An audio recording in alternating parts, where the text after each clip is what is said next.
President Lula, in your first two terms, Em seus 2 primeiros mandatos como presidente, você posiciona a China não apenas como um parceiro econômico grande para o Brasil, mas também como um parceiro geopolítico. Como você posiciona a China na política externa nesse seu terceiro mandato? of the third Lula term, how important is China?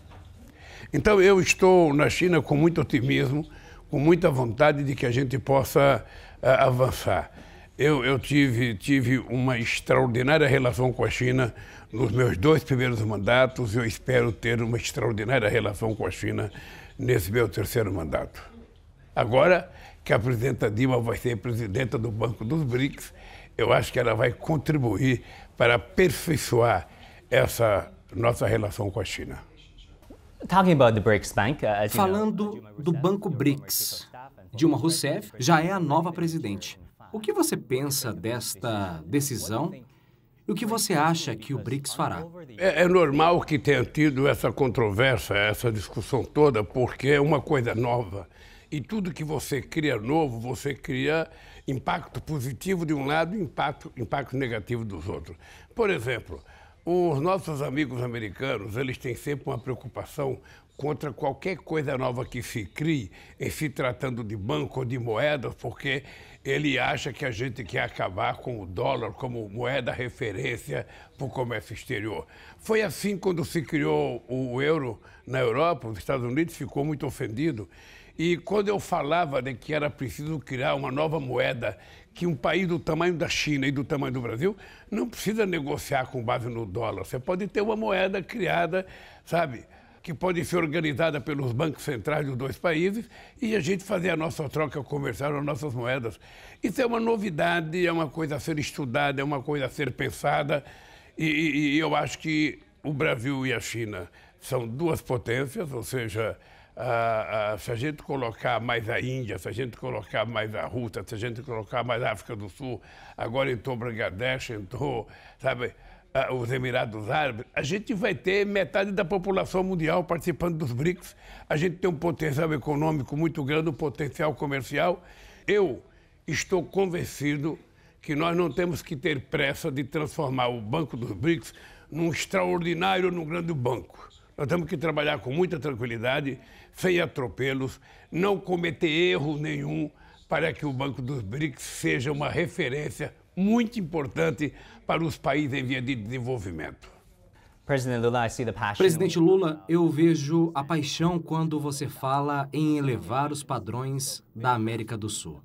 De onde que vem essa paixão? E eu quero saber também por que também tanta urgência, incluindo a democratização das relações internacionais, a que você se refere frequentemente. Olha, eu tenho já há praticamente 12 anos tentado mostrar, dentro das Nações Unidas, que a geopolítica de 45 não existe mais. A razão pela qual foi criada as Nações Unidas, com a formação que ela tem, já não existe mais, o mundo é outro.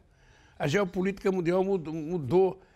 E os países que fazem parte do Conselho de Segurança, às vezes fazem guerra sem discutir no Conselho de Segurança. O mundo está precisando de uma governança global mais forte, sobretudo quando se trata de discutir 2 temas, a paz e a questão climática. Se você não tiver um Conselho de Segurança da ONU com a autoridade de decidir e os países signatários cumprirem, a gente não vai resolver o problema climático no mundo. Porque cada país pensa apenas em si, cada empresário pensa apenas nos seus interesses e a gente não consegue fazer uma política climática correta para que a humanidade sobreviva respirando ar puro, bebendo água pura e tendo um mundo melhor para sobreviver.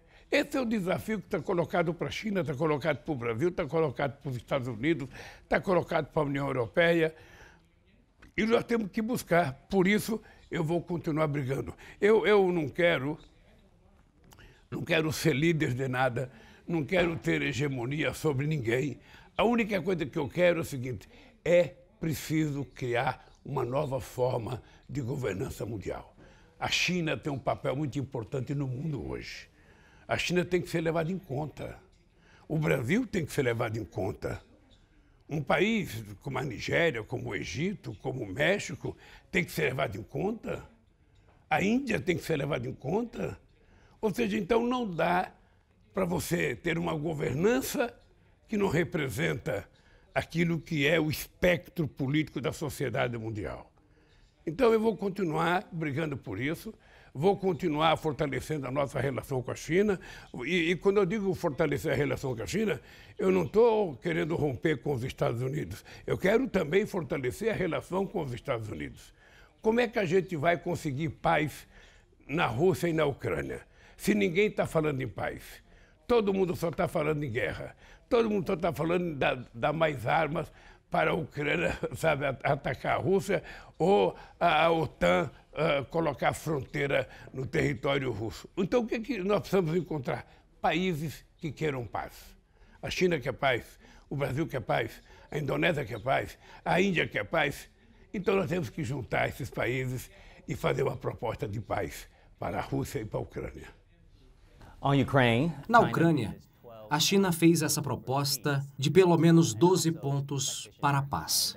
Você queria trabalhar com a China sobre a situação na Ucrânia? Uma situação muito terrível por lá. Que planos específicos você queria propor a Pequim? Olha, eu não tenho um plano específico. Eu não tenho uma coisa produzida. A proposta ela vai sair de muitas conversas entre muitas pessoas. Estou convencido que a União Europeia, que sempre jogou um papel importante, porque a União Europeia sempre foi um ponto de equilíbrio, né? Ela nunca participava diretamente dos conflitos, ela agora entrou diretamente no conflito. Quando o companheiro Olaf Scholz, chanceler da Alemanha, foi ao Brasil, pedir para que o Brasil vendesse, sabe, mísseis para que ele pudesse entregar para a Ucrânia, eu disse que não ia vender os mísseis porque o Brasil não quer entrar na guerra. O Brasil quer paz. Então eu estou obcecado em conversar com as pessoas para encontrar um jeito de paz. Eu acho que os russos querem paz, eu acho que a Ucrânia quer paz, mais do que querer. O mundo precisa de paz. Afinal de contas, nós ainda temos 1 bilhão de seres humanos passando fome. A desigualdade ainda é muito grande. Então, o ser humano, os dirigentes, não têm o direito de fazer guerra quando o mundo está precisando de paz, de emprego, de distribuição de riqueza. É isso que nós precisamos fazer no mundo. E é isso que eu quero conversar com meu amigo Xi Jinping. A China tem um peso importante nisso. Só o fato das pessoas estarem conversando, sabe, já começa a aparecer uma ponta de esperança, sabe, entre os países que querem paz. Eu acho que a existência da China, tal como ela é necessária ao mundo de hoje. É necessária. O mundo tem que ter debate. O mundo tem que ter disputas econômicas, disputas científicas, disputas tecnológicas, sabe? E os chineses vieram, sabe, e despontaram como uma grande potência. Há 50 anos atrás, ninguém acreditava que a China pudesse chegar em 2023 com a potência que a China é. A China é uma potência em quase todas as áreas da atividade econômica. A China é uma potência hoje em ciência, em tecnologia, em produção. E eu acho que engenharia, eu acho que isso é importante para o mundo. Porque o mundo não tem só um lado, a gente não tem que ficar olhando só uma voz ou olhando um país. Agora, a China aparece no cenário mundial não falando de guerra, mas falando de desenvolvimento, falando de investimento em educação, formando engenheiros, formando bioquímicos, formando médicos, formando engenharia espacial, sabe, competindo, sabe, com aqueles que eram campeões. Sabe, isso é muito importante, isso é saudável para o mundo. É muito saudável. Eu quero te dizer que eu fico satisfeito e prazeroso que a China faça investimento na África e investimento na América Latina. Quando teve a crise em 2008, na primeira reunião que nós tivemos do G20, implícito nos Estados Unidos, A discussão que nós fazíamos é que deveria aproveitar a crise de 2008 e os países ricos fazer investimento nos países pobres, para que os países pobres tivessem acesso a financiamento, para que pudessem crescer economicamente, construir pequenas e médias indústrias, melhorar a sua agricultura, sabe? E ser menos dependente do mundo rico. Ninguém fez isso. A China fez. Então a gente não tem que ficar, sabe, com ciúme da China. Sabe, a gente tem que acreditar, sabe, que outros países deveriam fazer o que a China está fazendo. Outros países. Sabe? Porque assim o mundo fica melhor. O mundo fica melhor. Então eu acho que os chineses hoje representam um certo equilíbrio no debate econômico mundial, no avanço científico mundial, sabe? Então isso é importante para o mundo. Eu acho que a China, ela chama atenção pela capacidade que os chineses tiveram de estabelecer um modelo de crescimento sem abrir mão da concepção ideológica, da concepção de organização partidária que eles acreditavam. Eu conheci a China mais pobre. Eu conheci o momento em que o Brasil pagava salário mais alto do que a China, de que a economia brasileira parecia ser mais forte do que a chinesa. E os chineses deram um salto de qualidade extraordinário. E isso significa competência política, significa muita maturidade política. Ou seja, quando a globalização achou que poderia explorar a mão de obra barata na China, a partir dos anos 80, os chineses souberam utilizar as empresas estrangeiras que aqui vieram para que formasse os chineses, preparasse os chineses, milhões foram estudar fora, para que a China se transformasse na potência científica e tecnológica que ela é hoje, na potência econômica, na potência industrial. Então, é uma coisa extraordinária, por isso que eu sou admirador. Sabe? Não foi brincadeira tirar a quantidade de milhões e milhões de pessoas pobres que tinham na China e fazer as pessoas ascenderem a um padrão social mais elevado, se bem que ainda tem muitos pobres, mas tem muito pobre em muitos países do mundo. No Brasil, por exemplo, nós tínhamos acabado com a fome em 2012 e a fome agora voltou, numa demonstração de que houve responsabilidade política e econômica no Brasil, coisa que não aconteceu na China. Então, veja, eu acho que a gente tem que estudar a China com muito carinho, com muito cuidado e com muita humildade.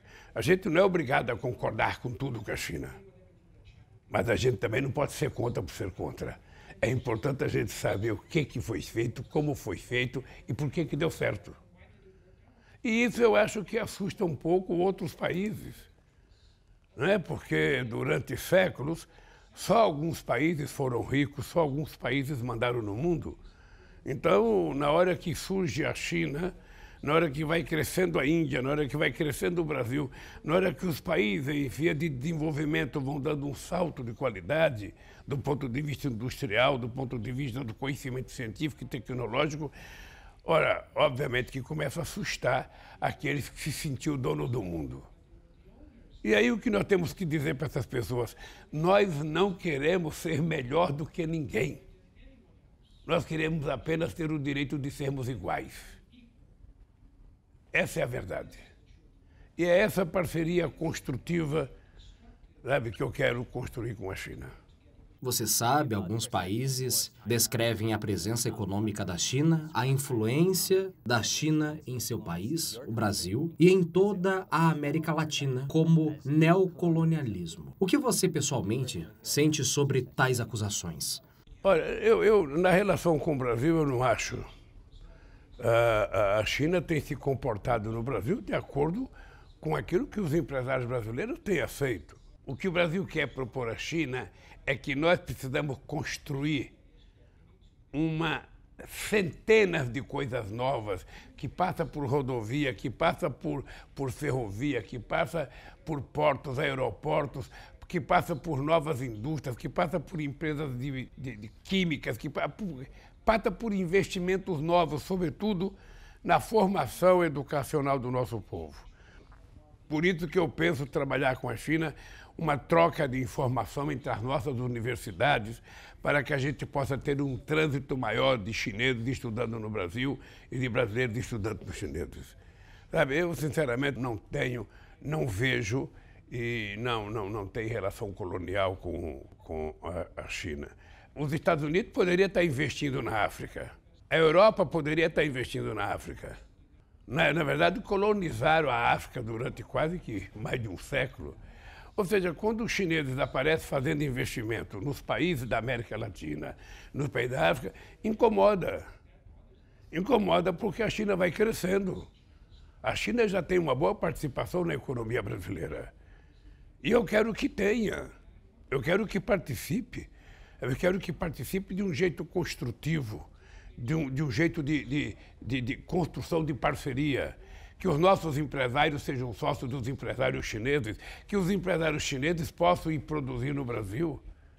É assim que a gente constrói uma parceria, sabe? Uma parceria de verdade entre países que pensam o mundo mais ou menos igual. E eu acho que a China tem um pensamento do mundo muito semelhante àquilo que eu particularmente penso do mundo. Eu quero um mundo mais humanista. Eu quero um mundo mais justo, eu quero um mundo mais fraterno, eu quero um mundo mais solidário, eu quero um mundo sem guerra, eu quero um mundo com mais emprego. Ou seja, por isso é que nós temos uma certa afinidade. E daí a minha admiração pelo sucesso da China, sabe, nesse período. President Lula, you know what? Você desistiu da escola como aluno da 2ª série para sustentar a sua família. Se tornou um vendedor ambulante aos 8 anos de idade e depois um engraxador de sapatos, além de metalúrgico. O que essas experiências significam para você e para o homem que mais tarde você se tornou? Olha, eu penso que a vida me ensinou a ser o que eu sou hoje. Eu fui criado numa família muito pobre. Minha mãe teve 12. E minha mãe teve 12 filhos, todos com parteira. Nenhum foi no hospital. Com 8 filhos, porque 4 tinham morrido. Ninguém trabalhava na época. Eu fui vender pipoca, fui vender amendoim, fui vender laranja, o outro ia vender carvão, vender sardinha. Também, o que é importante na minha vida é que eu tive uma mãe que se transformou na minha heroína, porque ela conseguiu criar 8 filhos, todos viraram trabalhadores, todos construíram família, ou seja, e eu tive a oportunidade de fazer um curso técnico, sabe, numa escola profissional e fui para o sindicato e virei presidente da República. Então, a minha cabeça sempre funciona não esquecendo de onde eu vim. E nunca esqueço para onde eu vou voltar quando eu deixar a presidência. A presidência não é uma profissão. A presidência é um exercício do mandato delegado por uma parcela da sociedade brasileira que acredita que eu vá fazer as coisas, sabe, que eles precisam. Então, esse é meu papel. Só tem uma razão de ser presidente do Brasil. É melhorar a vida do povo mais pobre. É garantir que ele possa tomar café, almoçar e jantar todo dia. É garantir que ele tenha um emprego. É garantir que ele possa criar sua família. Esse é o papel de um presidente da República. Dar acesso à saúde a esse povo mais humilde. Então, é para isso que eu governo. E essa é a educação que eu recebi de berço. Falando sobre saúde, aos 17 anos, você perdeu um dedo enquanto trabalhava como metalúrgico. Então, você correu para hospitais diferentes, mas não pôde ser tratado porque não tinha uma assistência médica na época. Como que era? O que essa experiência fez você querer com seu povo, com seus hospitais e com seu país, quando você mesmo se tornou presidente? Na verdade, quando eu cortei o dedo, era praticamente 2 horas da manhã, 3 horas da manhã, e eu só fui ser atendido no hospital às 7 horas da manhã. Ou seja, porque, sabe, naquele tempo, no Brasil, era muito difícil você ter acesso ao médico, sabe? Não tinha posto de saúde, não tinha tanto hospital. Hoje tem mais facilidade, hoje tem o SUS, O SUS é um grande programa de saúde. E hoje, então, se uma pessoa cortar o dedo, será tratado com muito mais rapidez do que eu fui. E aí é a única razão pela qual eu voltei a ser presidente. É a única razão.